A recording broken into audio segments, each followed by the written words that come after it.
Hey, what's up, guys? I thought I'd talk about how I got started in the industry real quick to kind of give you a rundown on that and maybe give you some ideas on how different it is today, if you care about that.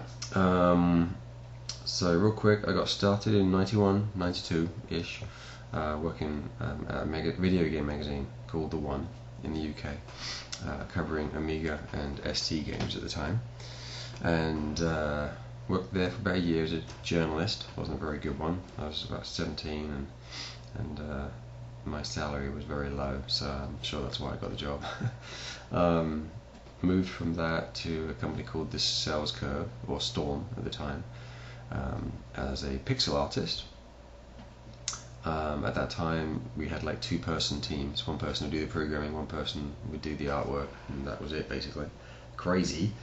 We worked on a game called Time Slip, which was a really bad Contra ripoff basically on the SNES. Whew. Check it out, Time Slip. Publisher was Vic Tokai. Wow. Anyway, so worked there for a while. Also worked on Rodland, did some artwork for that, the NES version of that. That was fun. Worked there for a year, then I moved to Iguana. I applied for the job in Northern England and ended up getting sent over to the States for training, the US office that was in Sunnyvale, California, and never went back, basically. Never went back to the UK. So I'm here now in Austin, Texas. Anyway, so I worked at Iguana for a while as artist, moved on to working on Aero and Pirates of Dark Water, what's that one? Side Pocket, stuff like that. Then I moved up to being lead artist. My first lead artist game was Zero, the Kamikaze Squirrel. Zero was Aero's arch enemy, kind of thing, nemesis. So that's Zero right there. Main character. That's one of the frames of animation. I'm a geek. I put it in a big frame and put it on the wall. And from there, I moved into just a few more games. I was assistant art director for a while, working with Matt, who was the art director of the studio. Then I moved into project management, which at the time was kind of like lead designer and producer in one role kind of thing. So it was a creative lead, but then also production lead kind of thing. Actually kind of similar to what I did on Dementium and I'm doing on Moon now, where I'm game director and producer. It's kind of the same thing, really. What you should do is have a game director and a producer and two different people with those roles. That's the way you should be doing it, and the way we will be doing it in the future. I'm not going to be doing this crazy multi-hat wearing Nutsville anymore after this.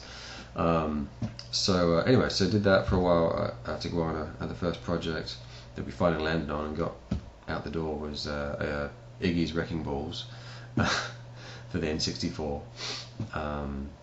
Greg was lead artist on that, and we went through a few concepts and starts and stop projects, and including a coin-op game, Turok 1.5. We were going to use the Turok 1 engine and just build a new game on that as a sequel to Turok. And then the original Turok team was going to create Turok 2. Turok 3, of course, and we were going to create Turok 2. And that ended up getting scrapped. We ended up doing Iggy's Wrecking Balls, for good or for bad. That was fun. It was a fun project. Anyway, then I moved up to be assistant creative director. Acclaim closed. Moved on to be in a company called King's Isle as a producer there on their game that they still haven't got released. Actually, I think it's coming out this year, the end of 2008, I think. I have no idea. I hope it is anyway. And then Greg and I, formed Renegade Kid at the beginning of 2007. Yep. And I think we had Iggy's in 96. So about 10 years later, even after 10 years of us, Greg and I talking together about starting a company, we finally did. So game design roles back then were very different and very scarce. Actually, there weren't many designers in the industry, strangely enough. I guess before that, artists and programmers kind of filled that responsibility between them. And so today, obviously, it's very different. So anyway, so there's my quick thing there. What I did. Oh, I already mentioned that. Cool, whatever. And so any advice I would give today to be, so if you want to be a game designer and get in the industry is, well, there's a lot of things. I mean, it depends on what you want to do. If you want to be a level designer, and obviously the focus of that is constructing the levels and placing enemies and scripting and stuff like that. It's creative, it has technical aspects to it. Pretty much all game design is really kind of a combination of creative and logical or analytical. For the most part, I think that's true. A true game designer role is more, it's not someone who just sits around coming up with ideas.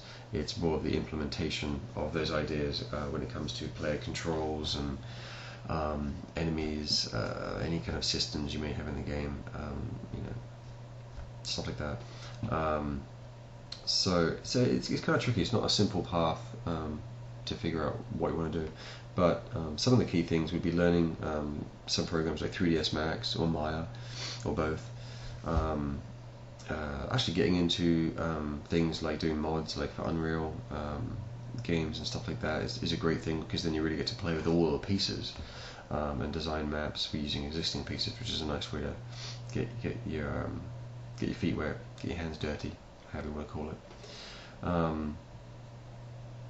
And really a key part to being, I guess a well-rounded game designer is being able to analyze games and figure out what makes them work, and what things do work well and what things don't work well, and really kind of boiling it down to the nuts and bolts. Mario 64 is a good example of all of the player abilities directly reflected in the environment and the enemies.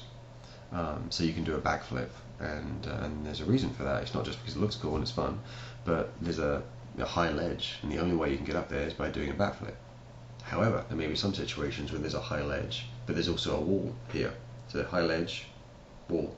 So you could just stand down here and go woohoo and do a little backflip up there and you're off. Or you could do up here and do a kick off that wall and then land up there. So whatever. So there's some combinations of the player abilities being used to kind of, I guess, if you're more an advanced player, it's quicker if you do that to get up there, and you feel good for doing it.